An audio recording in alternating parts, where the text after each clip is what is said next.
Ölkə və dünya iqtisadiyyatında baş verən xəbərləri təqdim etməsi üçün qonşu studiyaya bağlanırıq. Həmkarım Aysel Fərziyeva. Salam, hər vaxtınız xeyir günün.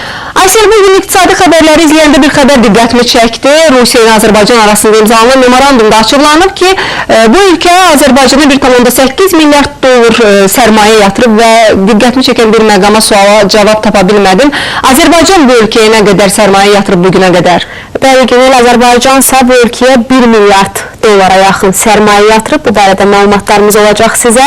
Ümumiyyətlə məlumatlarımız çoxdur, xəbərlərimiz çoxdur. Hər birindən Economics'də öyrənə bilərsiniz. Buyurun.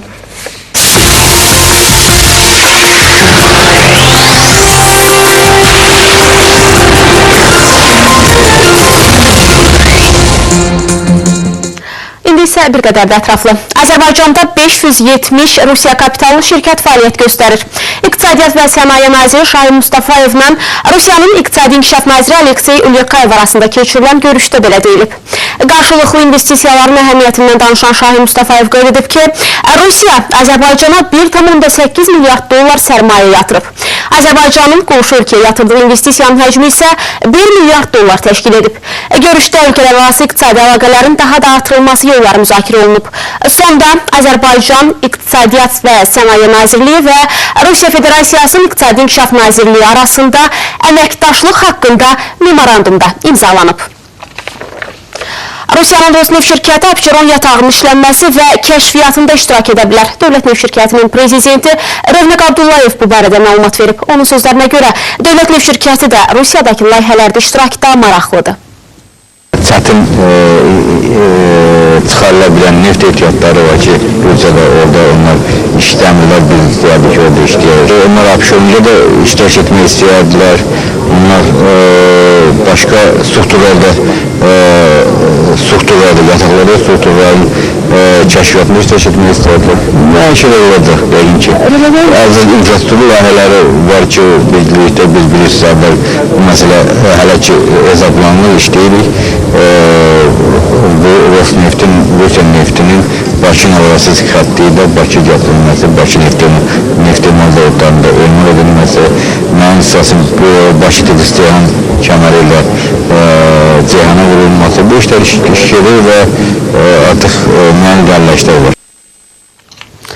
Birləşmiş Ştatlar Azərbaycandan neft idxalını azaldıb. Belə ki, bu ilin yanvar-mart aylarında Birləşmiş Ştatlar 1,5 milyon barel Azərbaycan nefti idxal edib. Bu göstərici ötən ilin müvafiq dövrünə nisbətən 2 dəfəyə yaxın azdır.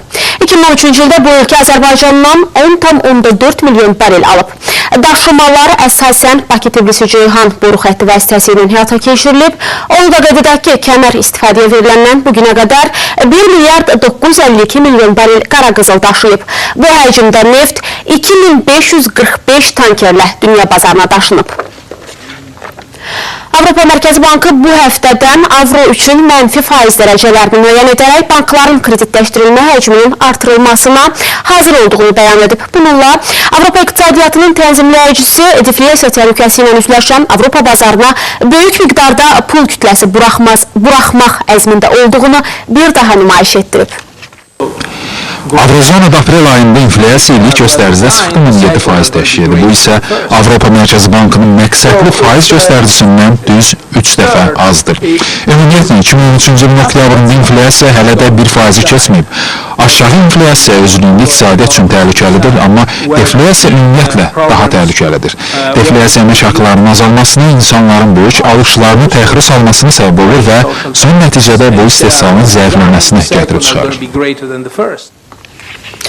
Visa və Mastercard ödəniş sistemləri Rusiyadakı fəaliyyətini dayandırmaqdan vaz keçiblər.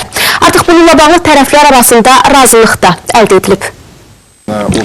Visa və Mastercard ödəniş sisteminin rəsmiləri Rus icra operatorunu yaratmaq istəyində olduqlarını bildiriblər. Onlar bu təkliflə hökumətə müraciət ediblər.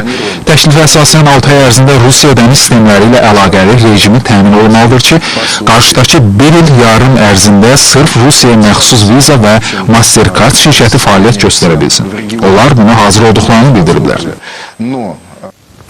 Bu saata neft bazarında müsbət dinamika qeydə alınıb. Light neftinin bir bareli 103 dollar 25 sentdir. Yəni Amerikanın New York əmtəl birjasında hərraca çıxarılan bu neft 0,28% bahalaşıb. Qiyməti 0,23% yüksələn Brent nefti isə son hərraclarda təqribən 110 dollara təklif edilib. Qızılsa ucuzlaşır. Hazırda sarı metalın bir unsiyasını 1243 dollar 40 sentə almaq olar. Gümüşün qiymətində 0,64%lik eniş var və indi gümüş 18 dollar 69 sentə təklif edilir. Platinin qiyməti 1440 dollara düşüb.